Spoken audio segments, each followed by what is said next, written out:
As Luke Combs once said, we're back in the saddle, and right now, Pitt's back in the saddle, baby. We got ourselves a hell of a show on tap here tonight. Plenty of great guests that are on here again that you guys all know who bring incredible knowledge.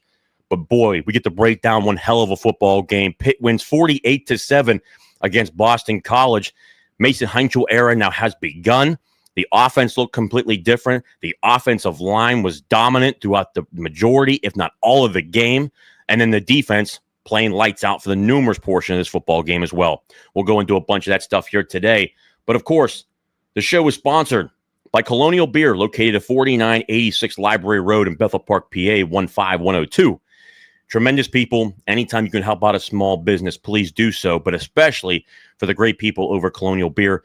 Bill and Alan, truly two great Pitt men season ticket holders, and certainly do the work they need to do to help out Pitt athletics, especially Pitt football. When you go into Colonial Beer, plenty of different selection across the board. Make sure if you're in there, you see Bill or you see Alan, say hello, talk some Pitt football. They're easy people to talk to. But anything else, make sure you go to Colonial Beer for all your needs at 4986 Library Road in Bethel Park, PA, 15102. The show is also sponsored by Thompson Law Group with Brian Thompson, an attorney on your side. Call them at 724-799-8404 or visit them at thompsonattorney.com. Brian Thompson, again, tremendous individual, comes to all the games. We sit next to each other up in the club. Great individual. But the best thing about Brian is he's a great person, a great family man. The one thing about Brian and his firm, unlike the larger law firms, he cares about you, the individual, and making sure that you go through your entire process from beginning to end and to make sure you get the results that you need. Brian truly has a great family, comes from a great family, and does a lot of work in the community. Make sure you guys call him today. Go visit him at Thompson Law Group with Brian Thompson. Call them at 724-799-8404 or visit them at thompsonattorney.com. Last but not least, the K Collection, the coffee brand by Austin Kitchen, with the Seattle Mariners right now in the postseason, the ALDS right now. I think they may have lost today too, so they might be down 0-2 right now, but guess what?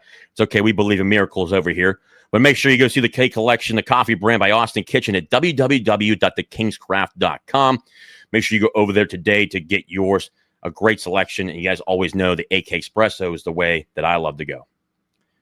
Well, guys, again, if you have not done so, you're over on X, or if you're over on Facebook, make sure you head over to YouTube right now, hit the like button, hit the subscribe button, and make sure you subscribe to everyone's channel who jumps on the show here today and follow them on X. But we'll bring them in here today. First up, Harry, GB, and Eric joining the show here tonight. And boys, let me tell you something. Glad to have you guys on here. You guys are truly always the best. But man, how about that football game, the Pitt Panthers? That yesterday, guys, on a Saturday from noon to 4, that was Pitt football. That was Pitt football again, the way it's supposed to be and how we want to see Pitt football perform. You know, first up, Harry, what were your thoughts? You know, I know you were out and about yesterday. You got to take the game in a little bit here and there, but talk about what were some of the things that just off the cuff, man, what was just so different about yesterday that we saw the results other than Mason Heintschel and other aspects of that football game? I'll say this. I've never seen a bigger juxtaposition. It's been a long time since I've seen a bigger juxtaposition between last week and this week's game. I think it was the most complete game I've seen the Panthers play. And let me start, because I know people are going to send this through. I know BC's abysmal. I understand that. But it's the most complete game, special teams, offense, defense, and obviously the birth of the Mason Heintschel era was impressive. But I like I said,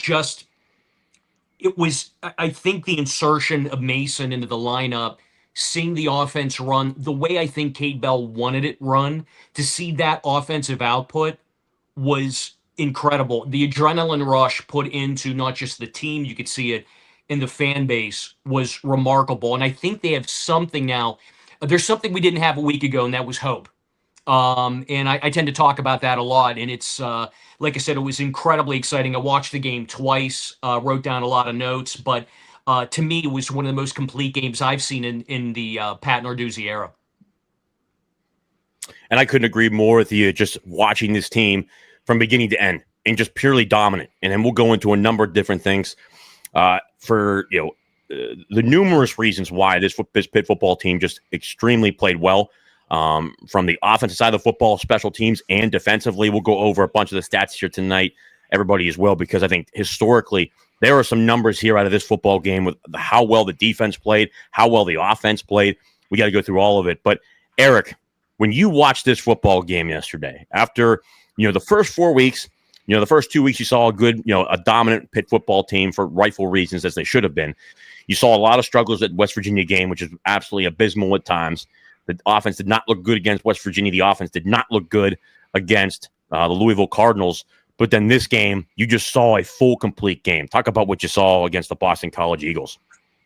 It was exactly that. It was a complete game. I mean, you saw the spurt of dominance throughout, from this defense. The first, I'm just going to use West Virginia and Louisville as the example, right? You saw that.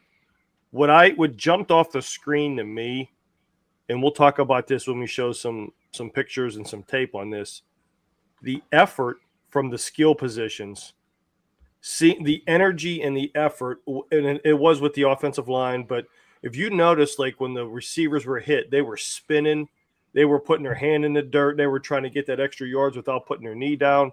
There was just a different energy with this game, and it's what it should have been within West Virginia and Louisville as well. So long overdue, but the energy on the offense especially was eye-opening.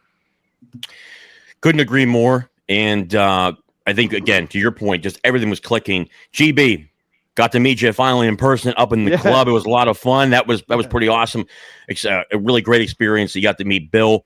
I got to meet your son as well. I was pretty pumped up about that. Excited for him and his football season. When you're watching this football game yesterday and you saw the really all three phases clicking, the first thing in your mind that you realized, it said, what were the first thing that you looked at and said, man, is this a really damn good football team? Or like how did they correct away?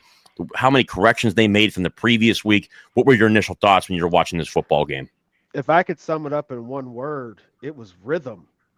There was rhythm to the offense, and it was from start to finish, right? And on all facets of the game, the run, the pass.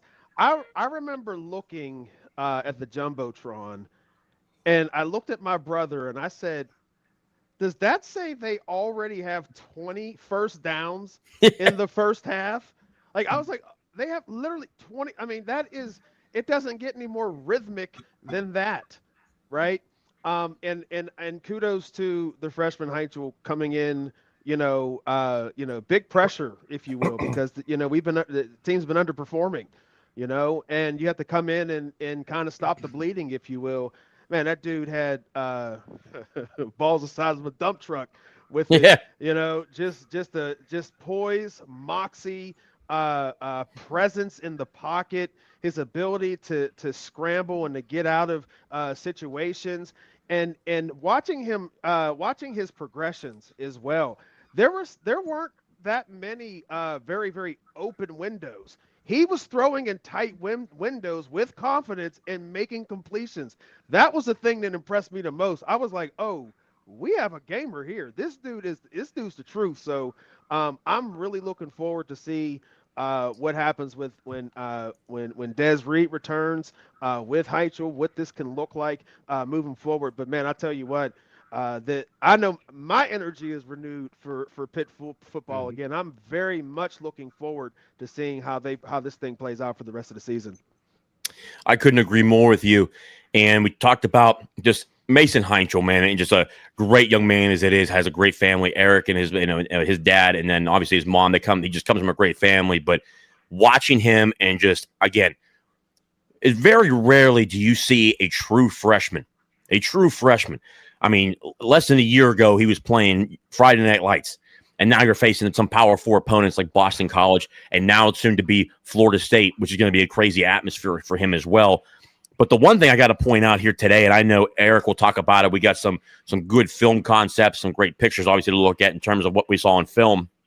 But, man, this offensive line, man, and when we have been critical, I have certainly been critical of the offensive line. But let me tell you something. This offensive line played lights out yesterday. And I mean, whether it didn't matter who was in there, and obviously we're sending our thoughts and prayers, obviously, for the hopefully a full recovery from Percy. That was a tough injury that he was able to take there, and hopefully he's good here in the coming weeks. We'll learn more as it goes on. But Ryan Coretta and Kendall Stanley, man, those two guys step in and play at a high level. Lyndon Cooper, I think, for me, he's an NFL guy, and we've seen it through the offseason. He easily played his best game. I mean, he was physically dominating people in the middle of that line of scrimmage, and they were rushing 4, 5, even sometimes 6 guys to the line of scrimmage. The same thing goes for B.J. Williams, who consistently just plays at this level right here. I mean, the guy is he's like a lot like 7-Eleven. He's always there. He's always open, and you can always guarantee what you're going to get there. The guy plays at a great level and just continues to play at a high level. The same thing with Ryan Baer. He just consistently gets better as the year goes on. And you look at the firm, clean pockets that he had. For a guy who's a true freshman, you want to make sure you have those guys play at that level to where they feel comfortable in the pocket. And there are certainly times you saw a couple breakdowns here and there, but then you saw, you almost said Eli there, Mason going down the football field, moving out of the pocket.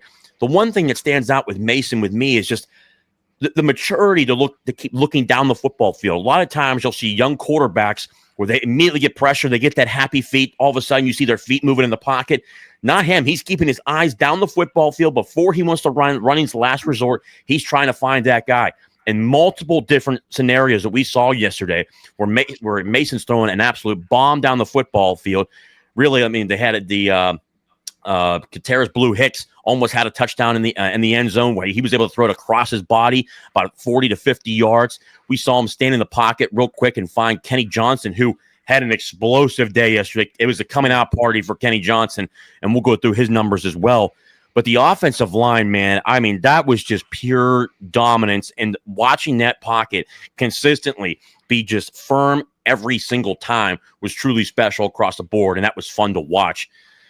But when you look at this football game, one of the first things that stood out to me when you looked at it was, you had the issue where, Pitt scores a touchdown, a beautiful throw from Mason to the Kateris Blue Hicks into the corner of the end zone. They call a holding call. Then we get called for 2 personal foul penalties because we're doing headstands and on the football field, which, at the end of the day, I understand what Narduzzi is saying there. I complain about some stuff Narduzzi does, but hey, at least go off to the sideline and start doing that stuff. Don't do it right in front of the referee, right at the goal line where you get 2 penalties right off the bat right there. So we end up going 1st and 35. 1st and 35, we still convert. We convert that and then still find a way to get points. First up, Eric, your thoughts when 1st and 35, did you think, okay, hey, like the majority of us, is the drive already over? Are we going to possibly lose points now? Because now we're all the way back to the Pitt 35-yard line now. Are we going to not get points this drive? Are we going to punt, maybe run a couple 2 or 3 plays here, just get better field position, punt? What were your initial thoughts when you saw that 1st and 35? And then us converting and still getting points in that drive? First thought was, oh boy, wasted opportunity. Wasted opportunity. But again, you have to admire the gamesmanship, if you will, of Heintschel, of the offense. And that was one of the stills that I sent you. I think it was a key play in the game, which was the 4th and 11 catch from Kenny Johnson, showing the body control to get that 1 foot in bounds. The ball was a little high from Mason, but it was still in the radius of Kenny Johnson. He caught it with his hands, above his head, but also put the 1 foot in bounds, show great body control because he did take a shot. And I think that's a key play. Whether I would even say this, and I can't remember whether they even scored on that drive or not, really was irrelevant. The fact that they overcame a situation like 1st and 35, it's something to build on. Yeah. So no, it was a key overall confidence builder that can also carry into next week and into the future. And I'm going to share my screen here in a minute for Eric to want to go over the film that we have here. I thought we were really good for the fans to see, but I got to look at this one question here. What do you think? Who do you think starts at FSU? I think Holstein should be the right answer personally. What game were you watching yesterday? In what world does this make any sense? Is this his burner account? It has to be. Don't even I'd say to Pitt fan too. We remember perspective here. Eli, and by the way, I don't think Eli's a bad quarterback. I think Eli might need to just find a different system. But yeah. I keep in mind he was not recruited by Bell. He was, I think he actually was here. I remember the rumors he was coming prior to Bell.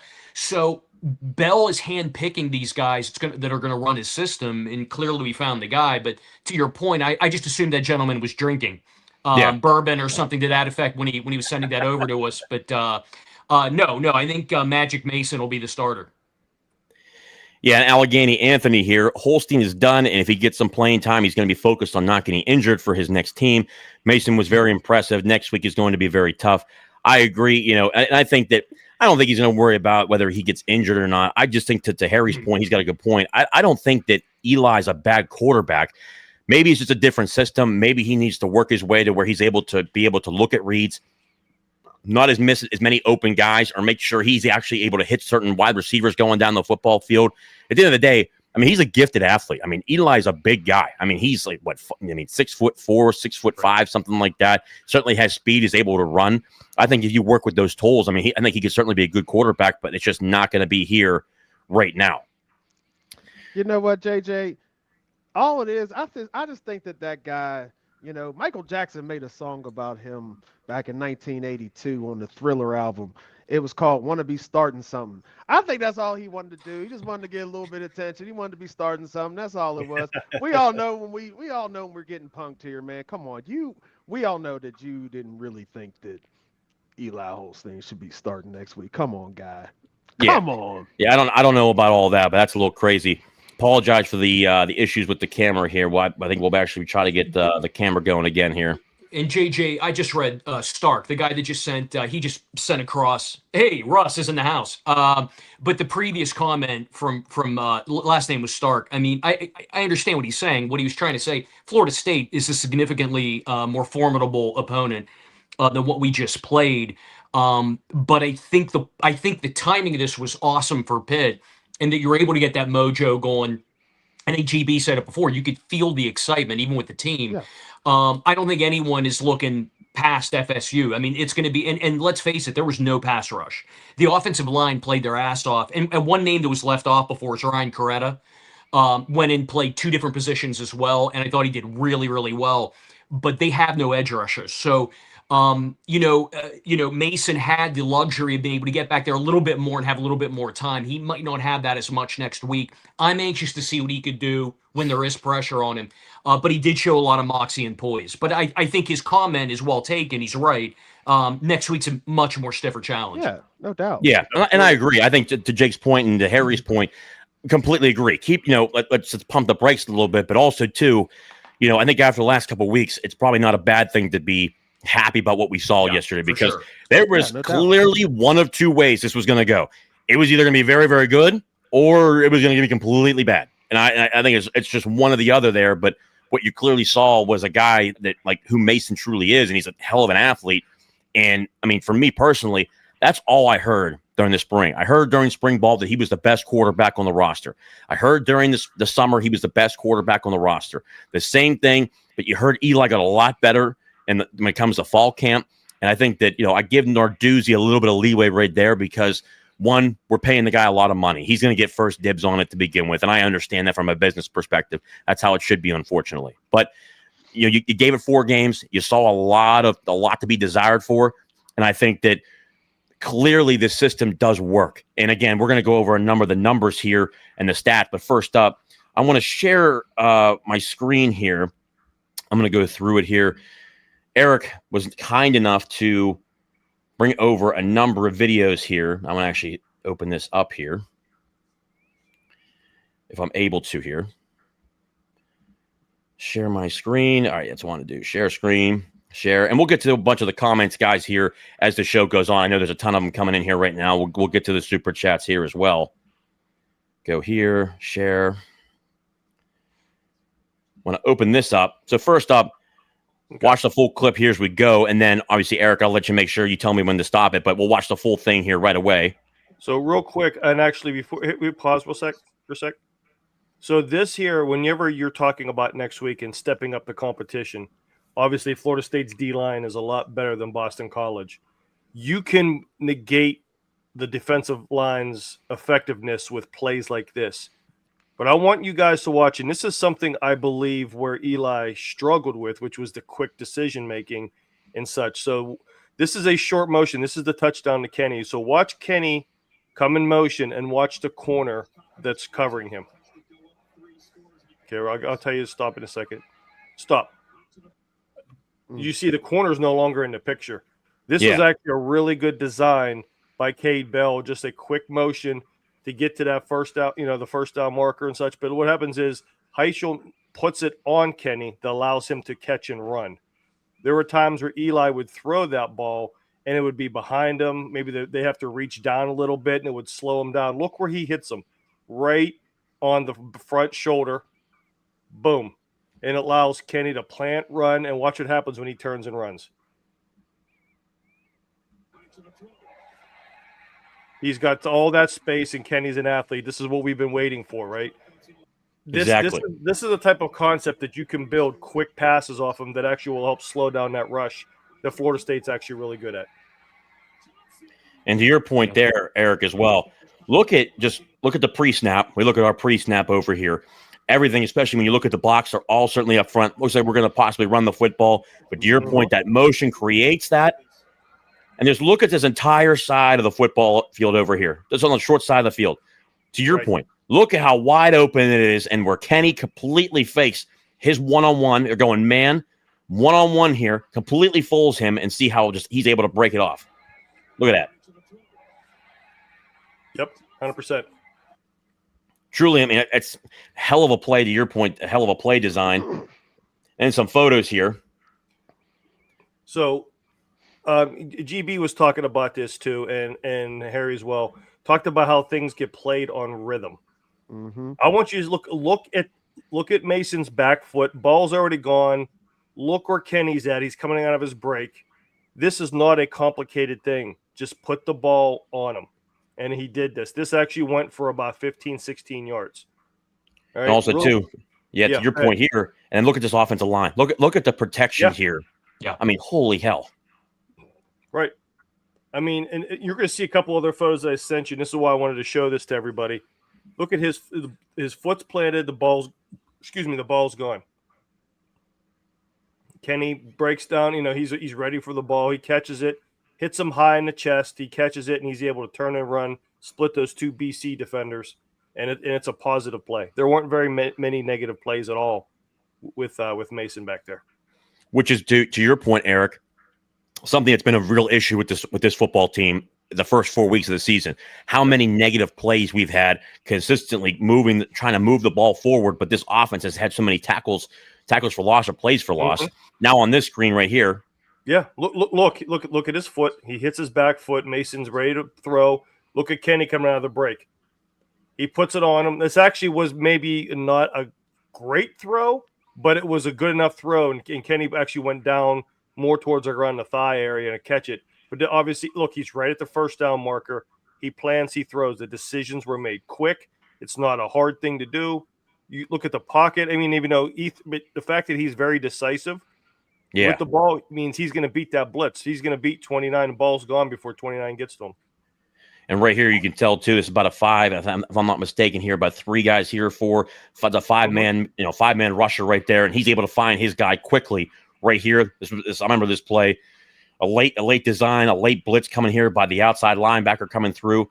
Again, just overall, it's just getting the ball out, finding your guy, reading the field. Who's your hot route? Who are you looking for when pressure comes? For a guy that's a true freshman, it's unbelievable to see that. I think we have one more picture here as well. Actually, two more here. 2 more. This is another one. Now, this one, again, 3rd and 4. Now, the other photo was 3rd and 6. This is 3rd and 4. Foot is maybe not necessarily he didn't really hit in the back foot the best of form, but he's planning. He's hitting the guy. It's open. It's a first down. I mean, it actually there was a little bit of some contact right as he hit it, but the fact that he was able to hit 82 in stride, he picks up the first down, keeps the ball moving, keeps the drive going. The quick decision making from Mason was, I think, the most impressive thing. And it goes back to Harry and I were talking. We were sitting in the spring game. Like, this guy's got some poise. He's got something, and he continued to show that today. And the last picture on there, JJ, was going back to when I was talking about there's that 4th and 11 play when you talk about that 1st and 35. Look, he came up. Look at the body control to still get that 1 foot on bounce on that 4th and 11. That's incredible. Yeah. That's what Kenny Johnson, man. Kenny Johnson we've been waiting for, right? That's the wide receiver one that we've been looking for the whole season. And really the last 2 years where you had Konate Mumfield, really the wide receiver number one who did a great job now playing for the Los Angeles Rams. But Kenny Johnson, this was a breakout game for him. And there was just numerous plays where, to your point, Eric, what you talked about, some of those throws, hey, they're not perfect throws, but if they're going to hit your hands, you got to catch them. Kenny Johnson, man, he caught everything that was going his way. I mean, it didn't matter where it was or where it was placed. He was getting it. And to get that 1 foot down on 4th and 11, I mean, and we'll go through the numbers here real quick. Stop sharing here. And then we're going to share this here. Go through the team stats here real quick and to get each one of your guys' thoughts, because this was a really historic, I mean, the pure dominance. And to Jay Brown's point here, BC is a bad team, 1-3 heading into yesterday's game, but at least they were competitive in those games. That was taken. That was a taken to the woodshed moment. Couldn't agree more. But I think to your point here, though, I mean, look at West Virginia. They're 2-4. They've lost 3 straight games. I mean, they, at least they were competitive in their last game, lost by 14 points, but they've been losing by 35, 40 points a game. And we had to go to double overtime with them, and we couldn't barely move the ball. So it just the progression of what Pitt looked like in those 2 football games. Now, to most people's points in the comment section here, here's the pure honesty of it too. Florida State's a lot better football team than Boston College is. You know, Boston College and Michigan State went to double overtime. You know, they lost that game.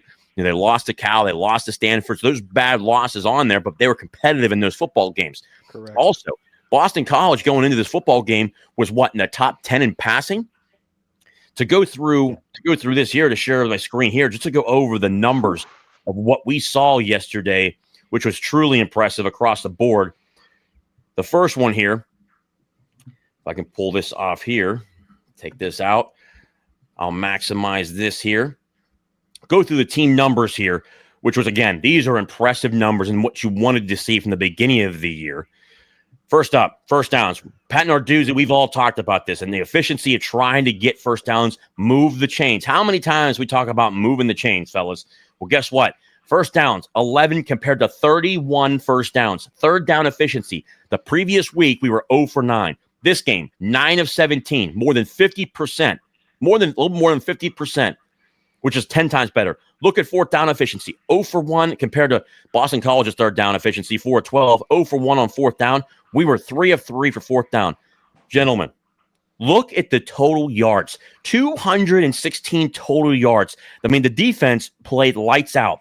503 total yards with a true freshman quarterback. 2 backup offensive linemen who come in. Kendall Stanley played lights out. Ryan Coretta played lights out. And then look at the passing here between the two teams. 14 of 30. We'll get into more individual stats here, but 14 of 30, 6.3 yard average.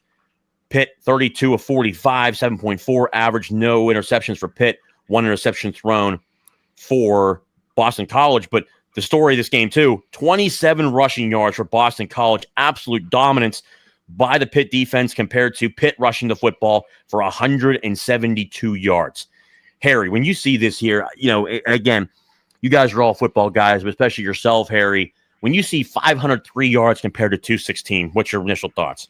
It's first of all, I gave him a shout out. Sean Fitzsimmons, he's such an animal against the run. So the one stat it stands out to me is 27 rushing yards. He was an animal. He just finds God bless him, he's from Beaver County. He's tough as nails.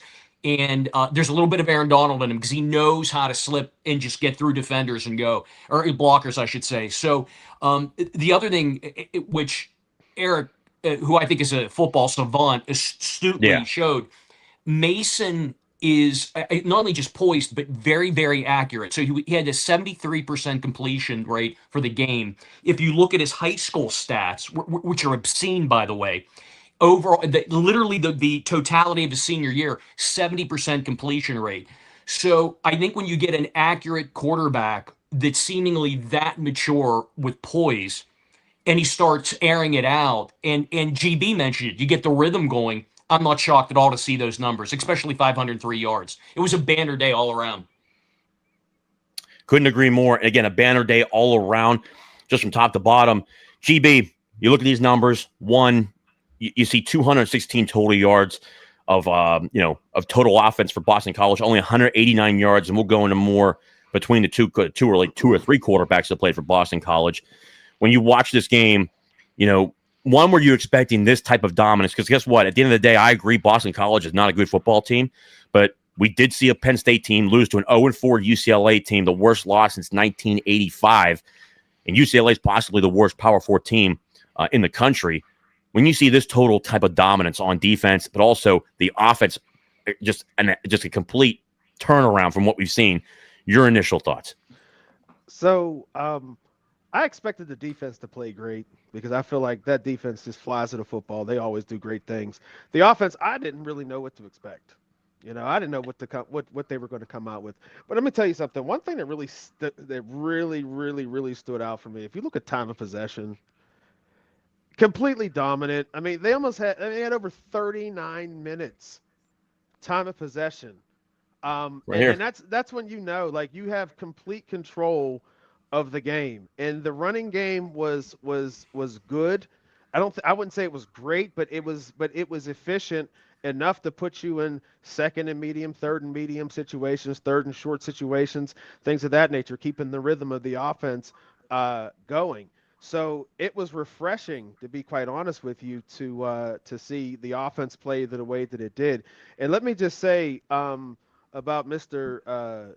Fitzsimmons, the Avonworth Lopes are very happy that he graduated and left Central Valley because he terrorized the Lopes as well. So, when I see him dominate like this, I'm like, man, I've been seeing this for years, man. This dude, he's been doing this forever. So, kudos to him, man. Continues to just make it look easy, to be quite honest with you. And I really expect to see him playing on Sundays real soon. If I could quickly add, you mentioned the running game. I really like Boozy Turner. I think I love the speed. I like that Cade Bell was tossing it to the edge a little bit more. What I did, because I was so excited after watching the game twice, I went back and watched Kenny Pickett's debut against Miami. And I go back to my boy Q, Quadri Henderson. I miss those jet sweeps. And, I see a similar player in Boozy. And I was glad to see that Cade was implementing the run, I thought, a little bit more, even in the second half. Obviously, he seemed to ignore it. I don't know why against Louisville. So I'm glad that he stuck to the plan. We saw, and I also think, like I said, Jules Goff is a competent runner. He added a lot of muscle in the offseason. He's not a small back. He's not the biggest either, but I thought it was a solid day on the ground as well, the running game. But like I said, I hope they utilize that speed until we get Des Reed back. Couldn't agree more. And Eric, to your point, when you look at the run game, talk about that and just, especially what Harry was talking about with the run game, how it looked better and they were building off of that. But what are your thoughts on it, Eric? Yeah. And, great point, Harry, as well, and GB as well. We're bringing up the momentum, the fluency of the offense. And you do got to give credit to Narduzzi and Cade Bell for this change. And, it's football is is anything else. Success and failure is a collective, right? And there were a lot of people, rightfully so, burning down on Cade Bell and stuff. But you could also see when you have a quarterback that can make the quick decisions, get the passing game going, intermediate passing game going, it opens up the running game. But what I wanted to make up was with Cade Bell. If you looked, and I'm going to just look at the last three games, West Virginia. And again, this is Reed's five carries for 30 yards included, right? And I wrote this down over here. I want to make sure I get this right. Against West Virginia, the running backs, 18 carries for 76 yards against West Virginia, which includes Reed's 5 for 30. Correct. Against Louisville, they had 13 carries for 68 yards. And and you had that on top of Eli's struggles, keeping drives going, throwing good balls, completing third downs. So what do you do when you have a freshman quarterback? You commit to the running game. Against BC, and again, I understand BC's, not the best ACC team, but 29 carries for 126 yards and 2 touchdowns for Goff and Turner. There was a commitment to the running game. And then you saw the running game, and whenever we can get that, JJ, I sent you a steal of the running game, how the O-line just was opening a lot of holes. Now, again, every run wasn't successful, but they kept at it. And there was a respect factor for running the ball. But what did that do? That slowed their pass rush down because there was at least a lot of run action on those passes, and they respected it because Being two-dimensional. Because they kept doing it. That commitment. Yeah, look at this. This is a run. Look, you can see right there, right above 94. That's Goff hitting. That's Goff hitting the hole. But look at that. Look at that hole. Mm-hmm. Mack Truck can go through there. Look at that. Look at that blocking. Kendall Stanley dominating his guy. Ryan Coretta. Lyndon Cooper going one-on-one with a guy. B.J. Williams getting to the second level. Ryan Bayer taking care of the tight end here on the end. Look at that. I mean, it can't even be. There's only really one guy left here to try to make a play, and he's too slow because he can't see where Jakirian Boozy Turner's coming from, and he takes off, and he's going for a 10-plus yard game. No, and two quick points, and I want everybody else to weigh in if they have a point on this, but that's where Goff actually broke it down towards the bottom, and I think ended up going for 16 yards. Mm-hmm. Yeah, right here. Good point right here. Right here in that second level right here, was able to hit it and able to get around for that night. Was it? Yeah, 19 to 20 yards he got on this play. And again, what's the common denominator? Third down and two. How many times did we have a short play, or third down and one, or third down and two, or third down and three where we're not able to convert? Look at the way this offensive line took care of business. And again, these are two guys right here, okay, across the board on the left-hand side, that they're getting really their first experience and their first time here this season. And just look at the pure dominance on the left-hand side and then being able to see the vision. Can you imagine what's going to happen now with Joel's Goff and now Boozy Turner getting all these repetitions, getting better? Imagine when Des Reed comes back. You're going to have a three-headed monster where you're able to have three guys out there who you can rotate in and not have to crush them the entire game. Three guys that go into that football game who can make great moves, have great vision, great speed. And when the offensive line is playing like this, it's going to be fun to watch if this continues, especially for the rest of the season. JJ, let me add something real quick about the offensive line as well, and kudos to them. They had a couple guys go down during the game, right? And you had the next man up, and the thing that was real interesting to me is that it didn't skip a beat. Like, next man up, and you wouldn't even known, like, if you'd have went to the bathroom, when the person got injured or whatever, you came back and you saw, like, nothing really changed. Like, they were fluid throughout the whole game, and that was one of the things that really stood out to me. But that tells me a lot about how the team feels about Heintschel as well, right? Dude, if you were a receiver, you knew when you had your guy at quarterback, you ran your route a little bit more crisp, right? You made sure you was going to get open. You had an extra block there because you had more confidence in what was going to happen with the offense. And I think that is a testimony. Like, what you saw as a collective is a testimony as how they feel about Heintschel being QB1. I think they've always wanted that all along.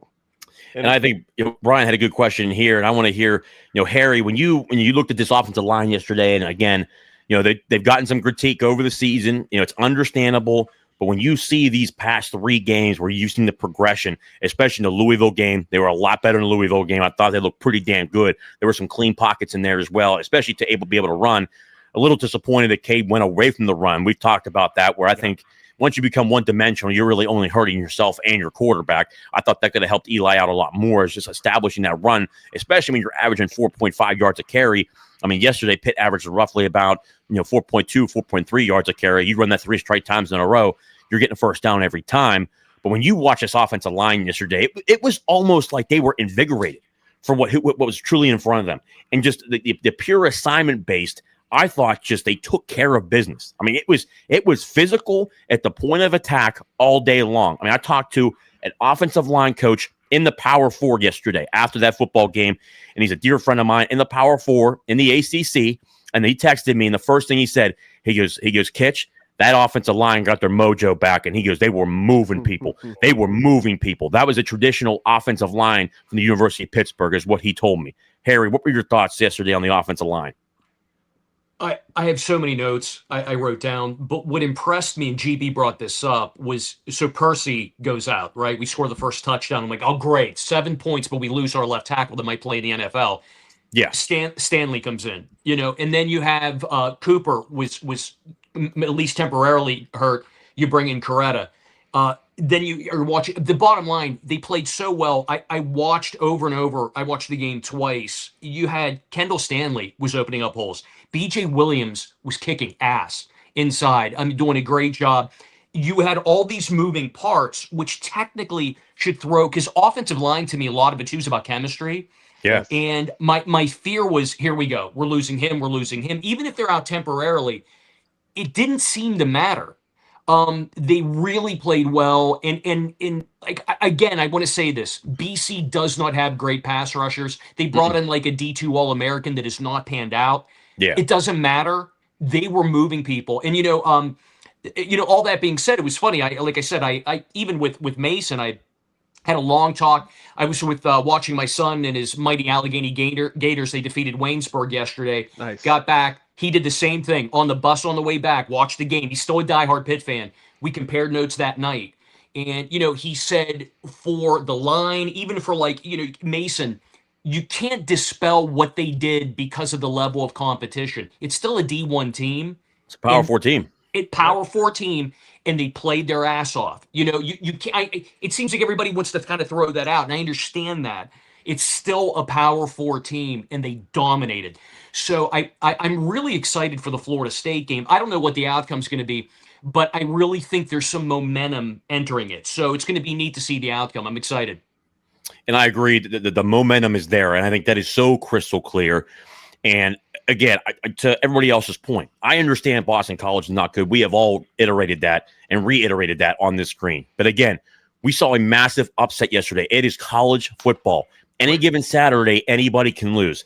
And if you remember back in how many days, going to this game, I mean, Pat Narduzzi was 0-4 against Boston College. I mean, if you remember the Jonathan Taylor game in 2019, where they come in, they're 5-6, we're 7-4 at that time, or 8-3 at that time. We ended up finishing 8-4 because of a horrible game. All they did was run the football; they couldn't pass, and we ended up losing that football game.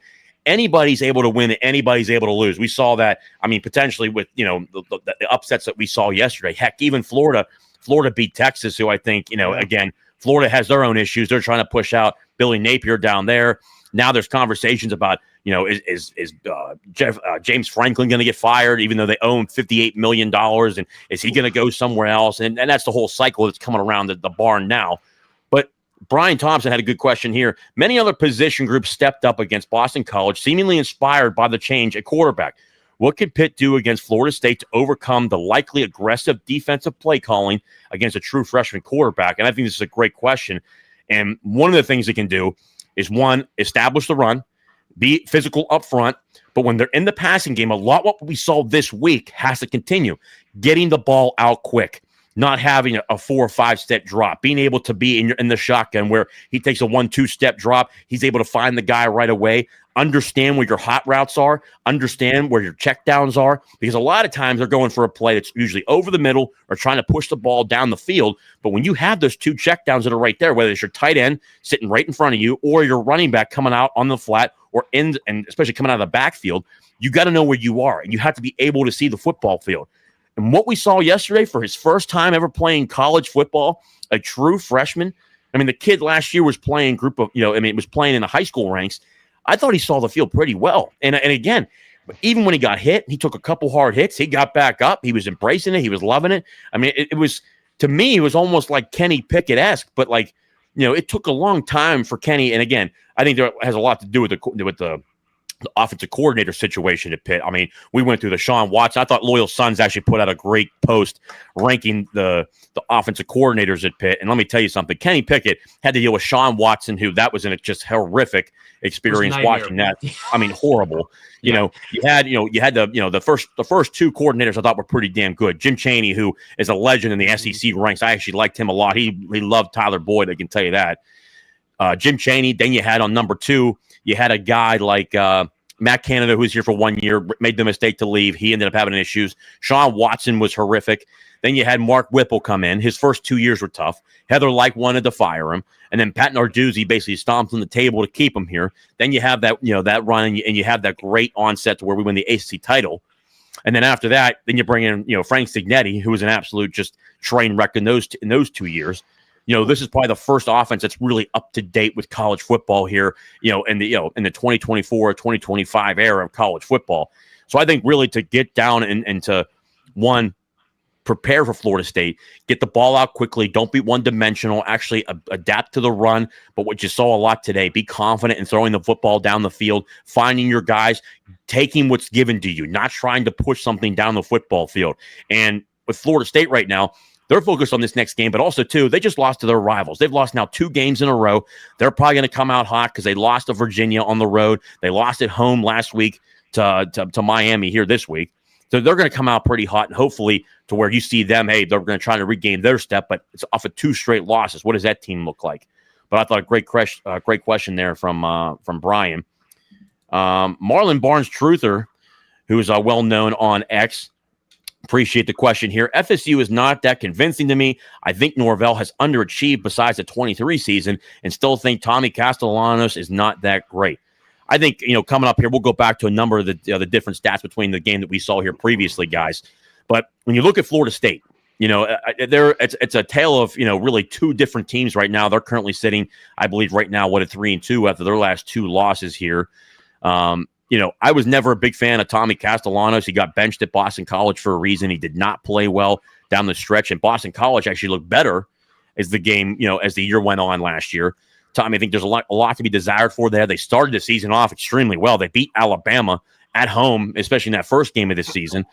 When you look at Florida State, Harry, I think when you look at this team, they're a lot better talent-wise. We already know that.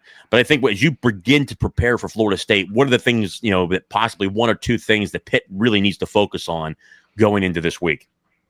We were just discussing it. And honestly, the guy that highlighted earlier was Eric when he was showing some of the plays to really a way to counteract their aggressiveness. And I think, as stated before, I think the team was invigorated and very physical, and in particular on the offensive line. I think it's going to come down with if the offense can continue to just score an inordinate amount of points and be physical, but it all starts with the running game. Establish the running game, the quick passes to nullify the pass rush.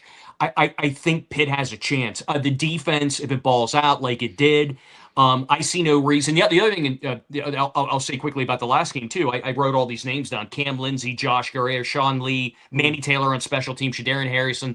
We had our second team in. No one's mentioned that yet. In the second half, we were still dominating. So the point being, you got to remain physical. You got to keep that intensity level. Establish the running game. And to me, just understand that you're going to have a young QB that will be pressured this time. Mm-hmm. Because again, BC really had no elite pass rushers. So, that being said, Mason is poised, and I was really impressed with his scrambling ability. He's Kenny Pickett-esque where he can run. But the point being, that pocket's not always going to be that clean. And it was clean the majority of the game yesterday. That's not going to happen the next game. They got to be ready for that. So I think you're going to see a bigger test for Mason, and I'm looking forward to seeing how he reacts when he has a lot more heat on him and goes from there. He was poised yesterday, made great decisions, very efficient. I'm hoping we see that again, when they play Florida State. I agree, and I thought you brought up a really good point there. I think I'm going to ask each one of you guys just who you all thought. But when you watched that game yesterday, who were 2 or 3 players that really stood out to you in that football game that you said, hey, holy hell, this kid had himself a hell of a day. Eric, when you looked across the field and you looked on, defense, offense, special teams, who do you think, the 1 or 2 players, even more players if you have them, who do you think really stood out in that football game when you watch Pitt versus Boston College there? Obviously the not taking Heintschel, that's the captain obvious. I like the way Turner and Goff ran the ball. Yeah, Bosie and Turner, I saw more purpose. I saw lowering the shoulder, getting outside with Turner. I just again, it's a collective because there's just more energy. But I love the way that those guys ran the ball. And I really do think it was also because they were given increased opportunities, not just 5, 6, 7 carries a game. When you're talking about 29 combined carries, running backs need to get into a rhythm as much as quarterbacks do and other things like that. So those guys were able to get into a rhythm, and they were able to get some things going. Excuse me. And honestly, I know GB mentioned Fitzsimmons, but in reality, pick your guy on the defensive line. That was that was a consistent defensive play. Now Whittington, I thought, played really well. Redman. But the thing is like, and one of the things that was wanting me to punch my TV last week against Louisville, they would crush the line of scrimmage, create a lot of pressure on first and second down, and then third down they would rush 3. It's like I didn't understand it. This game, they did that the entire first, second, third down, no matter what the down and distance was. And that's why I do think you saw that dominating performance. So it's the 2 running backs and a collective and a defensive lineman. It's hard for me to pick out 1 or 2 specific people because everybody played well. And GB, when you look at this offense, you look at the offense, the defense, the guys who really stood out to you when it comes to the Pitt performance yesterday, who were 1 or 2 guys you really looked at and said, man, these guys stepped up and played a damn good football game? Absolutely. I'm going to stick with my WPIL guys, right? Cruz Brookins, man. That dude's a freaking animal at safety, man. That dude, he's a headhunter, first of all. and he's out there. He plays with such bad intentions. I love watching that dude play. And I cannot wait to see him play next level as well. And it's those guys, because everybody knows about Rasheem Biles, everybody knows about Kyle Lewis, Braylon Lovelace, like everybody knows about all these fixtures, these names and what have you. But Brookins is one in particular that is really taking his game to the next level this year. And is just he's going to be one of those guys. And this is why I'm very interested to see how the rest of the season plays out, because now you have a competent quarterback, and I always felt that was the only thing that Pitt has been missing, was a competent quarterback. You get a competent quarterback with this defense, you're going to have a shot. We talked about the time of possession earlier today, right? I feel like if they're able to continue to have this running game, and now that you got Turner and Goff running well together, and you add Dez to that, if they keep that time of possession plus 30, 35 minutes, that's just going to help that defense that much better. And they're going to be in every single game. It doesn't matter what team it's going to be coming across on Saturday. It just doesn't matter. So, and then this one in particular, this one against Florida State, I really believe, I'm kind of with Marlon Barnes. I'm not really too impressed with Florida State, to be quite honest with you. And I do think they will go down there, and I do believe they will beat them. That's a good prediction right there. And to your point, that was my guy number 1. I think I have a number of guys on this list. Number 1, Cruz Brookins is, to your point, another Whitfield kid that we took in the second portion of the signing period. Whenever he was signed, and people were saying, well, he's from the Whitfield, he's a late addition. The same thing we heard from a Servassier Dennis. He's a 2-star, 3-star guy. Cruz comes in as a 3-star. What's he potentially could be?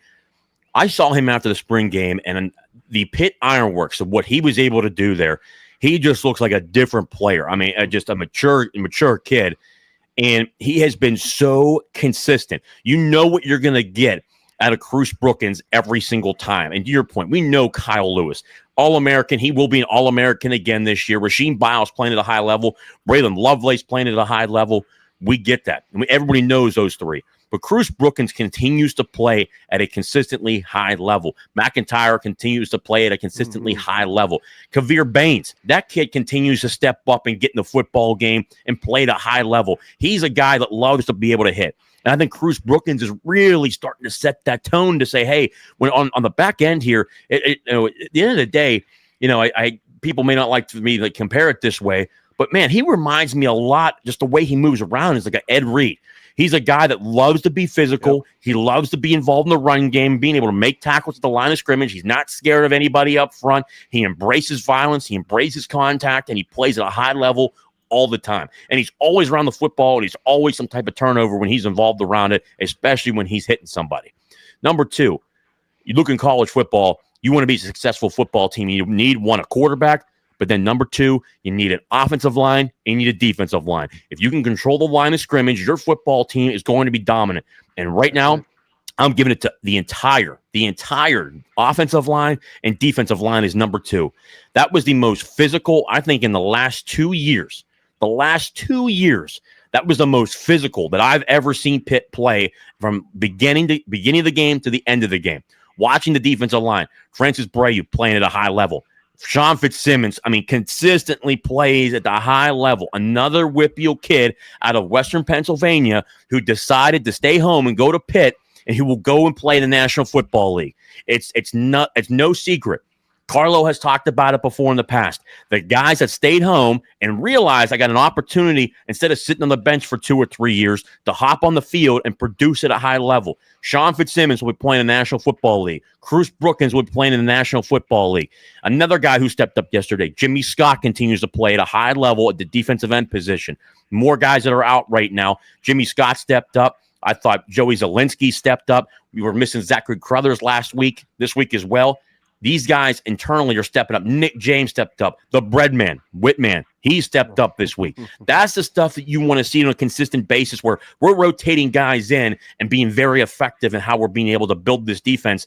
And again, depth. You look across the board. Last year we had 5 guys. I think you could say, hey, these guys can step in. And I think, after that, we got some questions because a lot of guys that haven't played yet. This year, you had our starting 5, but then on top of that, you had Jackson Brown, who will return this week. You got Kendall Stanley, who played outstanding this week. Coretta, who played outstanding this week. I think Ty Ray could also play at a high level and jump in there. And the same thing goes for Isaiah Montgomery, who could jump in there and play at a high level. The depth will allow you to play at a certain level and play progressively when you look at these football teams moving forward. The teams that stay the healthiest or the deepest in terms of being able to find talent will be the teams that win the most games in college football. And it's been the religion across the board. And for me, I'm a diehard guy where, I'm a built-up front guy. It starts up front, your offensive line and your defensive line. I think if you can control the line of scrimmage, and that's what the SEC has done over the past really 20 years, you control the front line of that scrimmage, the line of scrimmage, you can do whatever the hell you want. You protect the quarterback, you keep him healthy, you'll see a lot of production. You're able to create holes. You're able to have a lot of great running backs go through there. And at the University of Pittsburgh, there is no shy in numbers from the guys who are tremendous running backs at the University of Pittsburgh. But real quick before we move on, again, Dylan Lonergan, only 9 of 18, 89 yards passing. When's the last time we've seen a quarterback against the Pitt Quarters defense go for only 89 yards? Shaker here was 3 for 3 for 70 yards. That was in cleanup duty here towards the end of the fourth quarter. Grayson James really struggled, only 2 of 9 for 30 yards. And then you look at the rushing attack, Jordan McDonald and Bo, we kept them. And especially Turbo Richard, who's usually really good. We kept them below the 100, easily below 100 yards, but collectively as a team, they rushed for 27 yards. Take out that 20, the minus 20 yards there. They really rushed for 47 yards. That's pure dominance from a number of different angles. The same thing goes on the offensive side of the football. Kenny Johnson, 9 receptions for 115 yards, 1 tutty. Justin Holmes, the kid that everyone thought was 6 foot out of Marshall's really 6'5". How you messed that up in terms of Marshall, God forbid. I have no idea how you messed that up. Well, it's downstate West Virginia. Measuring's different down there. That's what it could be, Yeah. I don't know how you messed that up, but hey, God bless him down there. Shakirian Boozy Turner, 2 receptions, 32 yards. Joel Goff, 2 receptions, 28 yards. Bryce Yates, 2 receptions, 22 yards. Malachi Thomas rebounds after a game where he had multiple drops, 3 catches, 22 yards, efficient, being able to bounce off defenders. Zion Fowler-El, 2 catches, 20 yards in this game, had himself a tutty. The same thing goes for Raphael Poppy Williams, again, 2 receptions. Deuce Spann, 2 receptions. Jake Overman, 2 receptions. Josh Altman, 2 receptions. Tony Kinsler, a reception. Guys, that's absolutely incredible how we're just distributing the football. And when you watch this football team right now, it's a collective, okay? It was great to see this team bounce back. I understand the opponent, but you have to start somewhere. When you've lost, 5, 6, 7 straight games against Power 4 teams, I don't care who you're facing. If you play this consistently, if you play this high of a level of just consistent football, they need praise for it. And I think this was a huge, huge jump up, whether it was Mason, whether it was a full team coming together. It reminds me a lot of when Pitt in 2021 lost to Western Michigan. Kenny Pickett didn't pass blame, didn't say it was the referees or it was the coaching. It's the players. And Kenny Pickett called individual guys out, including himself, in that team meeting in 2021. It is the true purpose. If you want to win football games and if you want to build that type of culture, it starts with the players. If you have a player-led football team, you can go far. Player-led football teams who are accountable to themselves will win championships. Head football coaches or assistant coaches who have to run the football team you can win some games here and there, but it'll be an average season at best. And then if there's no accountability, then you're really in trouble, and it's across the board. You win 2 or 3 games a year. But overall, this was a huge bounce-back game for Pitt, in my opinion. Max obviously has a question in here in a statement. Kenny Johnson is the one that I loved watching. It was great to see him take charge of the wide receiver room. All he needed was a competent QB, and he can very well be a top 5 wide receiver in the conference. That guy's father is a genius. A genius. Yeah, absolutely. Yeah. Maximilian right there, man. Allegheny Anthony, he reminds me of Paris Ford talking about Cruz Brookins. I completely agree. Yeah, that's a good comparison. Fair comparison. Still Valley, right? No, it's the guys that want to play, man. And I think it's the consistency, and you're watching, and the proof's in the pudding. You know, the Whitfield guys who stay here and end up playing. Look across the board. Cruz Brookins, you got playing there from the Whitfield. Then you got Sean Fitzsimmons up front from the Whitfield that's being able to play there and play at a high level. Kenny Johnson, not from the Whitfield, but at least out east, comes to Pitt. He's playing at a high level. You can go across the board and find a number of different guys out of the Whitfield. Braden Lovelace out of Leechburg. Mm-hmm. The last time they had a power 4 or power 5 guy, his dad who went to Rutgers. Dang. I mean, it's the same stuff that you have repetitively over and over again. I think this football team can go the length that what it really needs to, but as long as they can progressively get better each and every single game. So I think, again, a number of different things there. And JJ, if there's a recruit watching this, everything you're talking about is also indicative of development. And the one thing you can say, and I'll give Narduzzi credit for this, consistently, they develop, especially on the defensive side, they develop players. And if any recruits listen to this, they should keep that in mind. I couldn't agree more. Defensive guy if I had a defensive guy that was my son, listen, it's not even a question. I see what they do, man. It's unreal the amount of guys that come from. And let's not forget about Cam Lindsey too, man. That's another guy from the Whitfields that's out here doing his thing. Cam blew somebody up yesterday. Cam laid somebody out. Hey, Harry, I was about to say they need to give him some more. They give him some more burn too. Let that man do his thing, because that's another guy who plays with very, very bad intentions. When he hits you, you feel it for sure. Yeah. And I think he's playing at a high level. I think personally, to help out with guys staying healthy but also staying fresh. The reality is that there needs to be more people. There needs to be more guys rotating the linebacker position. And I said it before too. You know, Cam Lindsey needs to start playing more. And I posted that, and Harry, your point, I posted that video today. Cam Lindsey at the line of scrimmage basically said, man on man, I'm more of a man than you are. And he absolutely kicked his ass in the middle of that line of scrimmage. That was a great play. Oh, on the television. Go ahead. Comment below, too. I'm sorry. Great comment. We've been talking about all these Whipple players. Deron Barksdale is, to me, is a dog. I mean, that was a steal. I can't believe we were able to land him. That's going to be another name you're going to see coming up in the pipeline. Yep. Brian Thompson, any update on Desmond Reed? I have a feeling he won't be available until 2 Saturdays from now. It's not a bad idea. I think that from everything that I've heard, again, I heard about the change of quarterback on Monday, but I think for competitive purposes, there's no reason for me to tweet that out. I planned to tweet it on Friday, but obviously the news got out a little bit later on. I think people certainly surfaced the web in terms of who's going to play and who's not. And I'm not going to lie. I watched the Thursday press conference with Narduzzi. When he said Eli was starting, I was just crying in my office. I was laughing so hard. I was like, oh man, this guy's lying through his teeth right now. But I'm like, hey, that is the Narduzzi way. That's one thing he'll consistently do. But any update on Desmond Reed? To this right now, I've heard it's supposed to be 1 to 2 more weeks, because I think from what we've heard, it apparently sounds like a high ankle sprain, which at the end of the day, you're better off you're better off breaking your ankle than you are having a high ankle sprain, because it just lingers on for weeks. I think right now the whole biggest thing for them is just getting him back 100% healthy. And that'll probably be week to week, possibly day to day in terms of what that looks like. But the sooner we can get him back, the better, because he is that good of a football player. And I think that we've talked about this before. He's not exactly the biggest guy in the world. And I think now Pitt has established themselves to where they have 2 more guys to go with him, to where they can really supplement those carries, to where he's not getting, 15, 20 carries plus catches out of the backfield, give his body a break to where he's not getting absolutely crushed every single time. So again, thank you for the super chat and a great question there.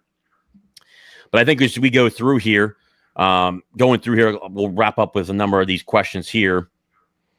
There was a question in here I wanted to get to here. Let me see here. There's another one somewhere in here that I saw. I think it was Tyler Buchanan. If I can find it, Tyler, I'm looking for it right now, brother.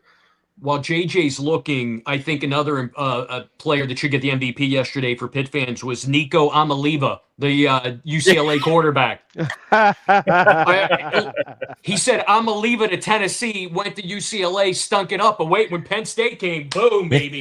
Dude, he turned into an all-pro guy. Hey, you got to give Nico credit. Yeah, he was the MVP yesterday, too. Add him in with Mason. Oh, my God. Tyler had a good question in here. And again, it's a conversation will go on for the rest of the year because even though Pitt won yesterday, they are 3-2. I think the majority of people would understand competent quarterback play, better play calling as well throughout those games as well. Plus a little help from the defense here and there.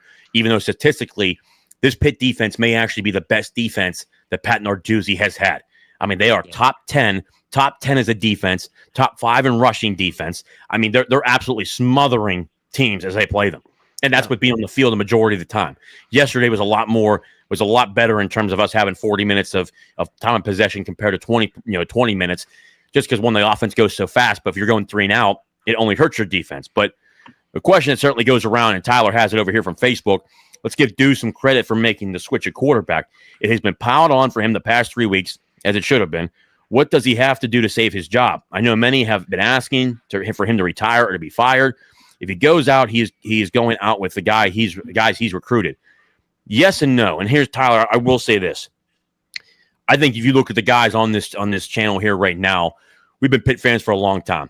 Long time we've been Pitt fans. And there's been a number of different consistent themes. And look, at the end of the day, the buyout is what it is. There's going to be conversations whether he retires or he doesn't. The one thing that just disappoints me with Narduzzi is the consistent mistakes that we see year after year. That would be the only thing that I think is you watch as a fan, you have to say, okay, it's got to stop eventually. You want to see a coach get better. The one thing I laugh at the Penn State people because they're saying fire James Franklin. At least that guy's consistently. Besides this year, it looks like if they lose to Indiana and Ohio State, they'll go 8-4 this year. But consistently. Normally, he beats the teams he's supposed to beat. Pitt doesn't do that. And I think that's been a staple of Pat Narduzzi at this point where there has been a lot of criticism around that. And I agree with the criticism because you need to beat the teams you're supposed to beat. And I feel like, there was a tweet out today that I retweeted that just spoke beautifully to it. There's just things just in the era that we're in between NIL, you're in a Pittsburgh market. There are coaches that need to understand they need to market this program a certain level because we are behind the Steelers. The NFL has basically owns a day of the week. And then if you look at Pittsburgh with the Pittsburgh Steelers, there's just stuff that he worries about that just no coach at Pitt should ever worry about. It's the constant, misleading or the constant arguing and bickering with the media that kind of puts people the wrong way. Also, too, when Petty Dues comes out, we've seen a number of times when Petty Dues comes out and he talks about different stuff. I think that there's just a number of different things.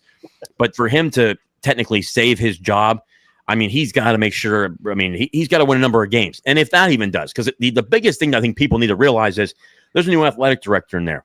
There's a new chancellor in there. And unfortunately, when you got guys, and especially two major alphas, when you look at, Joan Gable and then the same thing with Alan Green, if you guys have an opportunity to go talk to Alan Green for 5 minutes, he's not a guy that puts up with a lot of shit. I'm just being honest. I mean, he's gonna want it his way. And I think that's been on a consistent basis. He has put that out there. And I think that, certain things need to get better. Like the one thing that has not gotten better over time is the penalties for Pitt. They are a penalized football team under Pat Narduzzi. And we've seen it get better at some weeks. And then there's just some weeks where they have 8, 9, 10, 11, 12, 14 penalties. It just can't continue like that. But right now, I think that for us as Pitt fans, our job is to go one game at a time. We have a new quarterback in there. The offense and the defense and the special teams looks to be in unison. And I think right now, our job as a fan base is to support the football team at this point. We got a young, true freshman quarterback in there. We got great kids there. When it comes down to that kind of stuff, if it continues to go on, I've certainly been critical of Pat Narduzzi.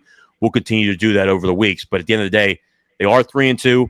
All we can do instead of talking about it, all we can do at this point is just focus on what's at hand. And I think that's really helping support this football team. And at the end of the year, we'll put a consensus together what needs to happen moving forward.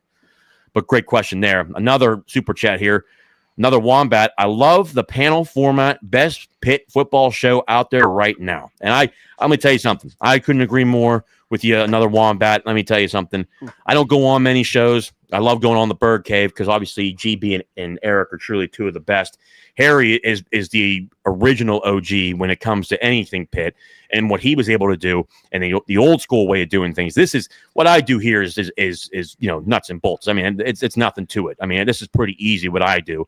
Back then, that was something. I mean, you had to call recruits. You had to have an online website. Harry, you've talked about that before. That's a podcast. That's a whole separate podcast. So first of all, thank you to Wombat. But I've been doing this since the Revolutionary War, and I'm just going to say we've come a long way. I was the only man in town doing it for a while. It's funny. Well, I can tell you this. That's why I love having you guys on. And the same thing goes with Carlo. And I know he was busy with the Whip Your Insider stuff here tonight. But these guys, I mean, to let the commenters and the subscribers and the fans know, for starters, one, it was great to walk around yesterday and meet plenty of you. I mean, it is very weird sometimes. Is it me, by no stretch of the imagination do I feel big time or anything like that. But when you walk around and like I have Brian and Bill with me or other people, and there's just people coming up to hug you, and just, hey, thank you for being positive about Pitt. Thank you for talking about Pitt. We don't have anybody else in the city talking about Pitt. I truly appreciate that. And we truly appreciate that because these three guys who come on this podcast, they're busy guys. They're busy. They have wives. They have kids. They have their own jobs. This isn't easy. And these guys take the time out of their day. And when I ask, they just pop on. It's truly a testament to them. This show is nothing. At the end of the day, the show is what it is because you guys, the fans, but also too, we got great guys like Eric, GB, and Harry who just give their time for free. I mean, that's very rare. It's very rare to find great people and great relationships. And that's why I've talked about whether it's coaching, recruiting, whether it's bringing kids on campus, whether it's in business, in the corporate world like we are, finding good people is harder than you think. And I think that these three guys right here make the show what it is because these guys care about Pitt. They care about helping the university, but they have so much knowledge. They are truly not just Pitt football guys. They're football guys. They know sports, and they're leaders in their communities too. Talk to any one of them for 5 minutes. You'll find out they're leaders in their communities. And that leads me to finishing this up. Harry, where can they find you on X? Where can they find you anywhere? Tell the people where they can find you. Two things. Find me at Pitt Guru on X, and as JJ's mentioned before, I'm also an author. It's written a best-selling book on autism. If you go to harrypaceris.com, you can find it there. Eric, go ahead. Where can they find you? Where can they follow you at? Sure. On the Twitters and on YouTube, it is at Bird Cave. GB and I do the same pod where we have our lives on Mondays and Thursdays right now. We talk everything Pittsburgh Steelers, football in general, talking some beers and just sitting in the man cave having a good time. But at Bird Cave on the Twitters and on YouTube. GB, go ahead, brother. Yeah, man, you can find me, your boy GB, coming through from the 412 at uppity _ Yinzers on X and also on Instagram and Facebook as well. And by the way, JJ is strong as shit. Y'all. Listen, I hugged this dude yesterday. He took me off my feet. I am not a small man, guys. I'm 255 pounds. I'm not a small man. And I felt my feet leave the ground. That doesn't happen to me often. That is a very, very strong man right there, JJ. Lord have mercy. You know what? Hey, I think GB's selling it a little too. I tell you what, he could be a sponsor guy for me at this point. So I appreciate that, GB, because I'll tell you what, GB's a physical guy too, man. I'll tell you what, brother, you could strap up right now and play a couple downs. You know what I'm saying? I mean, you ain't missing a beat, brother. I can tell you that. You can easily play it down right now. He said, guys, just one down. Might have a second opinion on that. You got GB's got one more third down pass rush in him. I got one. There we go. Guys, again, it's been another episode. Make sure you do the right thing and follow each one of these guys. Make sure you go follow them. They do tremendous work. I mean, Harry does a bunch of stuff. He even helps out Mike over at Pittsburgh Sports Now. Make sure you guys go talk to them. Make sure you guys go follow them. And again, if you've not done so and you're watching the show right now, we appreciate each and every one of you because you guys make this fun. The Pitt community means the most. And I can tell you this, the amount of people we've gotten to meet through here has truly been impressive. I can tell you that right now. And again, we got a number of comments. Gov, 1-0, 1-0, 1-0, 1-0. Got that James Franklin in them. They are Pitt Tommy of Panther knowledge. Epitome. I like that. I like that. Yeah. Harry got me started back in the day. WRW Pitt. There we go. That's my boy. I agree. Doesn't matter. It's my first one I've seen. I must have missed what that is. I can't remember what he's talking about. But at the end of the day, guys, the show is what it is because of each and every one of you. And we can't thank you guys enough for tuning in to another episode of Talking College Football with JJ Kitchen. Guys, cannot thank you enough. Can't wait to meet more of you here in a couple weeks because Pitt goes on the road.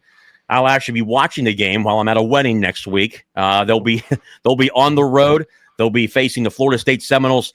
We'll be checking the times. I'm pretty sure it'll be noon time on ESPN down in Tallahassee, Florida. I will be in Beaver County at a wedding celebrating a dear friend of mine from baseball from the University of Pittsburgh days, but also, too, we'll make sure we get the Pitt game on there because I know there's will be some Penn State people there, too, so we'll be representing there as well.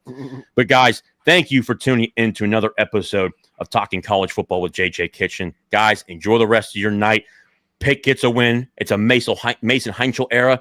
And as Luke Combs once said, we're back in the saddle, baby. Pitt football is back. I'll see you guys next time. Hail to Pitt and hail to the ACC. We'll all see you next time.